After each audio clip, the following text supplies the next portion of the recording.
Last year for Edelman, just below 100 receptions, 98, over 1,100 yards, 3 touchdowns. And, you know, this is a guy that gets a lot of pub for being that perfect receiver for Tom Brady and the New England Patriots. What's his role going forward? I think his role going forward is to be a bona fide #1 receiver in the NFL, meaning he's not just a Tom Brady receiver.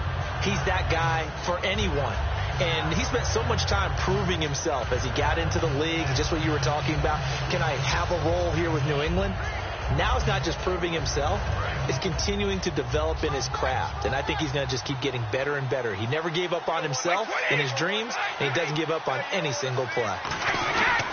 They'll go to Blunt, try and pound it in. And he's over the line and into the end zone for a Patriots score.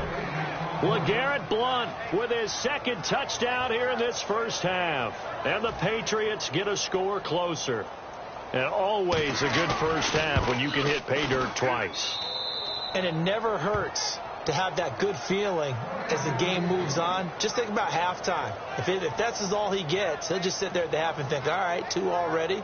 I can get some more. I can get some more. And he'll be encouraging his offensive line to create some space. Gostkowski now after the touchdown. He'll send this one away. This is fielded at the goal line.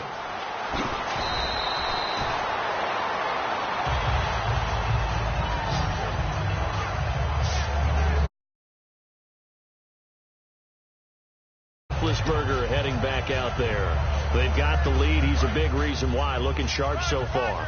And as we travel around the league, we see quarterbacks get it done in a variety of ways.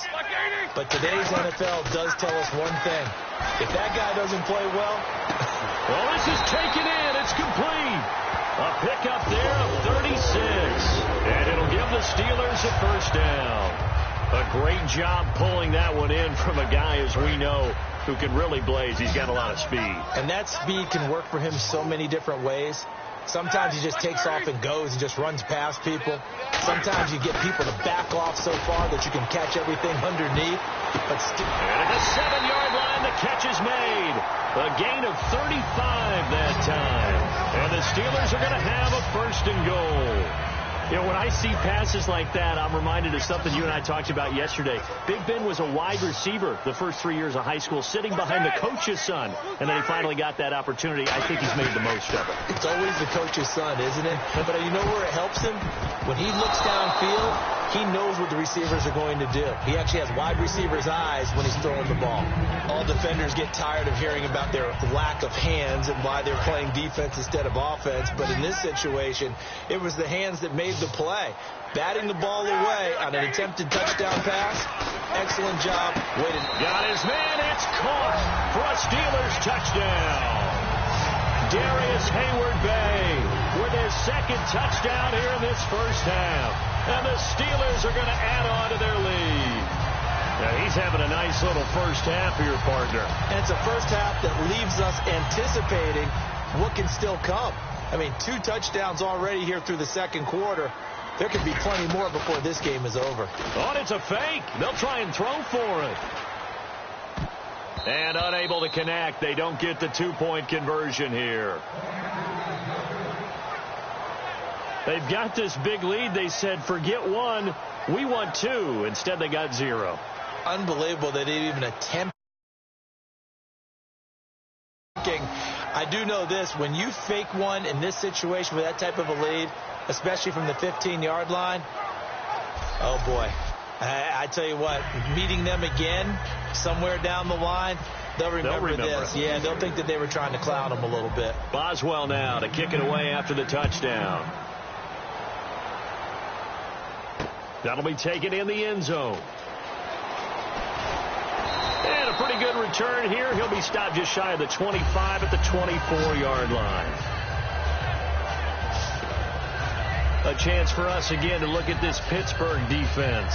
See if they can regroup a little bit. They gave up the touchdown last drive. And you know from our meetings with coaches all across the league, one of their pet peeves, when teams get down, A lot of these guys now, they want to treat it like it's a video game or something. Hit reset. Let's start over, coach. Out of the first 2 series, they don't even matter now. Let's try it again. That's not how it works. You're down. You gave up a touchdown. You can't do it again. You have to dig in, grit it out, and fight it out. Reset buttons. It's driving everybody crazy. There are no reset buttons when you're playing in this game. Preach, Chucky, preach. And there's another completion to the tight end. And let's face it, it is hard to overthrow a 6'6" target. It is indeed. Quarterbacks like their speed guys. They like that huge 6'6" target that they've got in him. They really do. And it reminds me of what one great tight end told me once. He had told his quarterback, just make sure you throw it up there. You know, kind of like put up on the top shelf where the kids can't get it. Now Brady. To the left side and complete for Julian Edelman. And he'll get it up near the 35, right at the 34 here. When you see zone defense and you know you've got a drag route on as your primary call, you've got to be really careful as a passer about how far you let your guy go because he might wander into some tough coverage.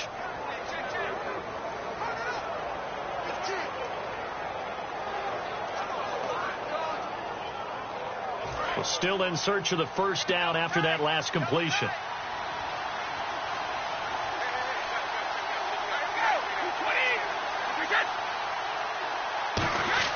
Brady going to try and throw on third down and unable to connect. If he had caught it, it would have been a first down. Instead, it's fourth. Every game plan meeting I ever sat in as a player, 3 and out was emphasized like crazy because obviously I played defense. So get off the field, win third down. They did.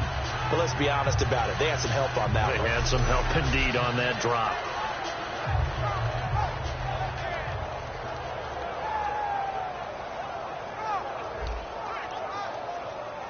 Here's Ryan Allen now. He's been terrific so far.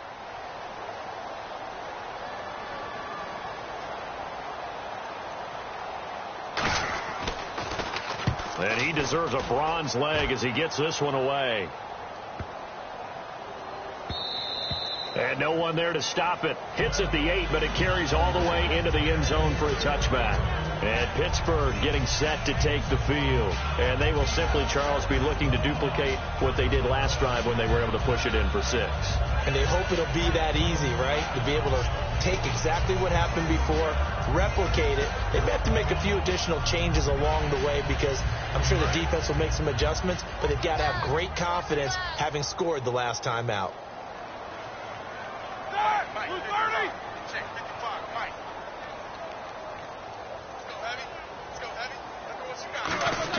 On 1st and 10, it's Roethlisberger. And incomplete on the deep ball. He was trying to find Ladarius Green there as tight end. CD, wanted to get your thoughts just on the landscape of the offseason for each of these teams. Super Bowl in the rearview mirror, but so much going on. People look at the draft a lot, but there's a lot more that goes into the offseason for these front offices, is there not? It certainly is, and then even before we get to the draft, you start with the combine, you know, that's held in Indianapolis every year, and you have about 350 of the top prospects coming together to get their physicals and interviews and on-field performance, and all that will get evaluated along with their game tape. And then you've got the free agents, all right? That starts, I believe, in early March, where now the free agents can start moving around to different teams. So your team's starting to take a little bit of shape there, free agency, because then the draft's coming up. You're trying to put your team together with new draft picks, have everyone start to move in one direction, and then you have the OTAs and minicamps. You get to see them on the field for the first time, and we start to get a better idea of how these teams are going to look when the fall begins. So here we go now, an extra defensive back in there on 3rd and 10. Now Roethlisberger. And he locates Wheaton, complete. The 20, 10, 5, and into the end zone. Touchdown, Pittsburgh. Marcus Wheaton on his way to a